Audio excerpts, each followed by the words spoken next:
Assalamualaikum warahmatullahi wabarakatuh, teman-temanku di Askia di luar juga dan guru-guruku di Askia dan di luar juga. Hari ini aku bakal nggak bahas sih, lebih ke ngebaca buku Muda Mendunia, yaitu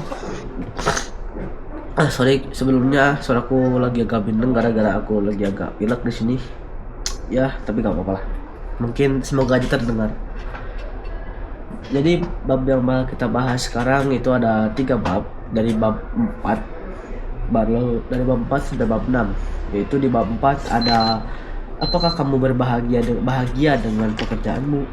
Yang kelima ada panggilan jiwa dan sorry sebentar, ibuku nelfon. Oke, back to topik. Tadi ibuku ada nelfon sebentar. Dan tadi sampai mana kita? Oh iya, sampai bab 4 sampai bab 4 ya bahasannya. Mungkin langsung lanjut aja kali ya. Di bab ke-6 ya, yang belum aku mention tadi ada datangkan 2 orang fakir dengan bersedekah.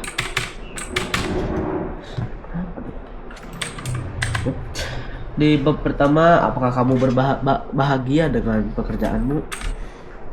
Bismillahirrahmanirrahim. Kita mulai bahasan bab pertama. Apa itu passion? Passion adalah sesuatu yang membuat kita sangat bergairah mengerjakannya, membuat kita beradrenalin dan merasa ini gue banget. Jadinya passion itu ada 2. Pertama, kita rela ngelakuinnya walau nggak dibayar. Yang kedua, pada titik tertentu kita rela ngelakuinnya walau harus ngebayar. Ya itulah passion. Buat ngedapetinnya kita butuh keberanian, kejujuran dan kepedulian pada diri sendiri.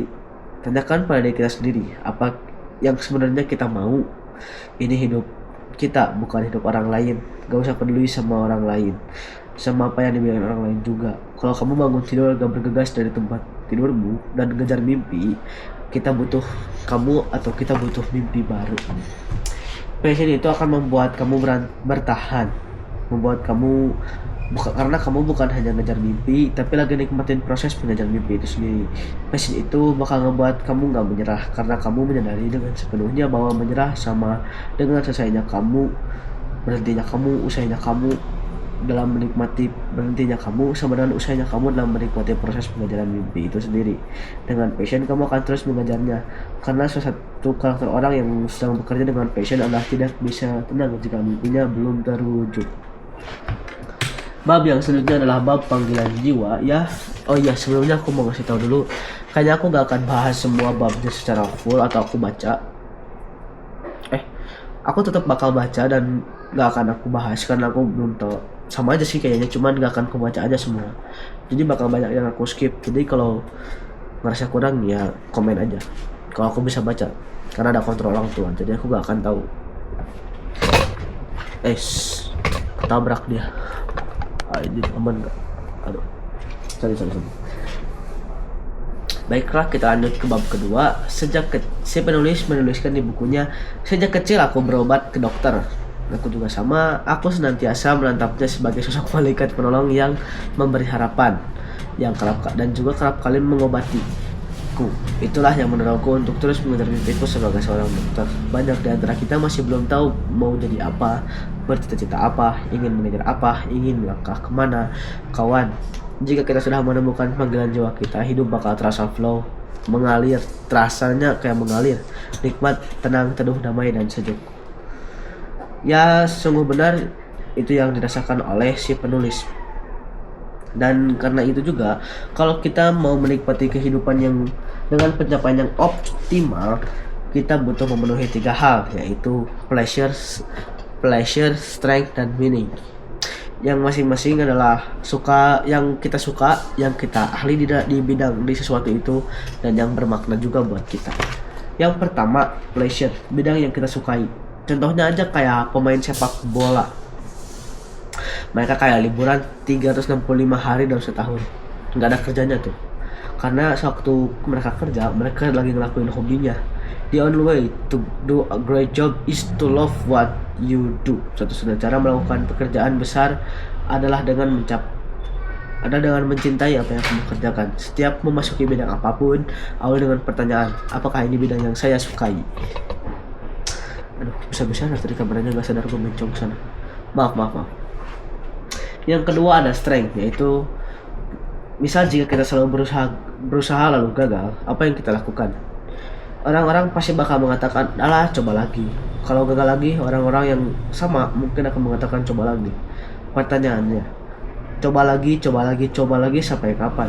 Bagi aku enggak. Pada titik tertentu mungkin kita harus berhenti dan menyisakan ruang dalam hati dan pikiran bahwa jangan-jangan ini bukan bidang yang saya ahli dan yang saya suka atau saya ahli. Pasti kerjaan kita bukan hanya bidang yang kita sukai, tapi bidang yang kita kuasai. Selanjutnya ada meaning, ya meaning, yaitu yang ketiga dan juga yang terakhir di bab ini. Bisa jadi sesuatu yang kita sukai, kita kuasai, nggak ada maknanya, bermanfaat bagi orang lain, nggak menyejahterakan hidup, nggak membawa kebaikan untuk orang lain atau akhirat kita juga enggak.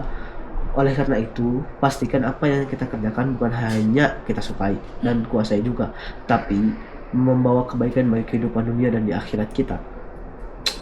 Kawan, buat apa sih hidup hidup buat apa juga maksudnya hidup berhasil dan dipuja-puja di dunia, tapi kelak dia menderita dan disiksa di neraka. Berapa banyak di antara kita mengejar sesuatu yang disalib para penghuni kubur.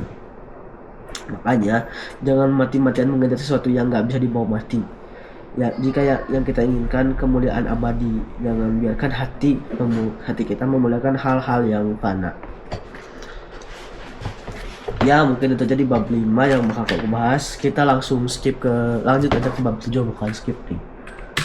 Bab yang ke-6, tipe dikit. Di bab yang ke-6 adalah datangkan doa orang fakir dengan bersedekah. 3 kali teks salah mulu, akhirnya berhasil ya, alhamdulillah. Mungkin kita menerka keberhasilan yang kita terima itu buah dari doa dan kerja keras kita. Tapi sadar gak sih kita? Kenapa sih kemarinnya geser terus? Udahlah, lanjut. Sorry. Ada delay sedikit. Balik lagi, mungkin kita menebak-nebak lah. Keberhasilan yang kita terima itu buah dari doa dan kerja keras kita.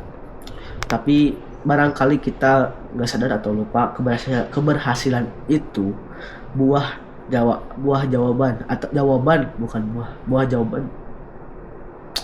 ya pokoknya itulah jawaban dari doa orang yang gak pernah kita sangka-sangka sebelumnya. Bismillahirrahmanirrahim. Penulis menceritakan seorang kisah anak pemulung namanya Khairunisa. Penghasilan ayahnya cuma 10.000 setiap harinya. Ceban. Suatu hari Khairunisa itu sakit diare.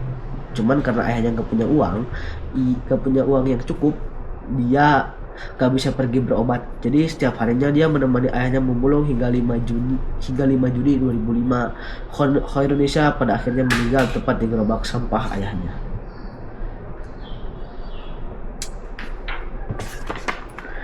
Kawan, perasaan apa yang muncul tatkala kita melihat pengemis di pinggir jalan?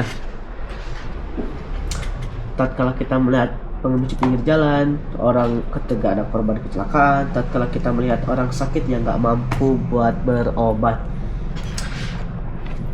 Mungkin kita pengen menolong, pengen berbagi, bukan? Tapi renungkan, berapa kali mobil kita setiap melaju ada kecelakaan yang terjadi di dekat kita. Berapa kali kita ngelewatin? Berapa kali pula kita ngelewatin pengemis yang mengetuk pintu rumah kita? Kadang-kala emang kita sedih, tapi pasti ada yang lebih sedih. Jika kita berpikir hidup nggak adil, maka ingat pengemis, orang-orang tanpa penglihatan, anak yatim piatu. Mereka lebih berhak mengatakan hidup ini nggak adil. Kepada mereka kita harus memperhatikan jika kita ingin diperhatikan pula oleh Allah.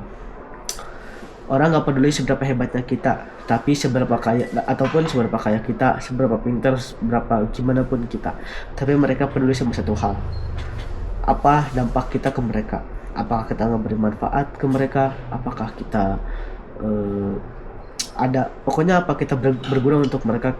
Selain itu mereka nggak akan peduli. Oleh karena itu, berilah manfaat, ulurkanlah tangan, dan pancarkanlah terus kebaikan.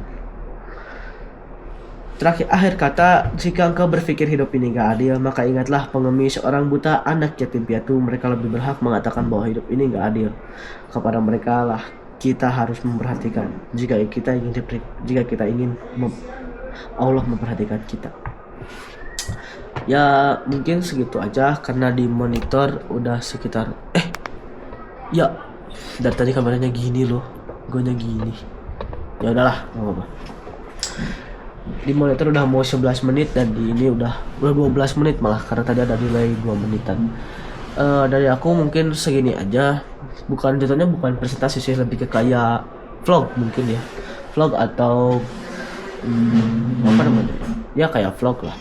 Jadi ya itu aja yang bisa aku kasih, sekitaran 3 bab, dan aku ngerjainnya pun dalam kurun waktu cuma sekitar 1 jam kurang atau enggak kayaknya nggak sejam, 30 menitan doang kayaknya. Ya makasih yang udah mau nonton, yang udah mau nyimak aku ngomong. Kayaknya suaranya pun kadang jelas kadang enggak, ini aku mau ngecek. Ya udah sampai sini dulu aja, sampai ketemu di video-videoku selanjutnya. Ya wassalamualaikum warahmatullahi wabarakatuh. Mohon maaf kalau ada salah kata karena aku juga masih berusaha buat mengedepan kamera yang baik, jadi ya gitulah, masih berantakan dan gak jelas. Wassalamualaikum warahmatullahi wabarakatuh.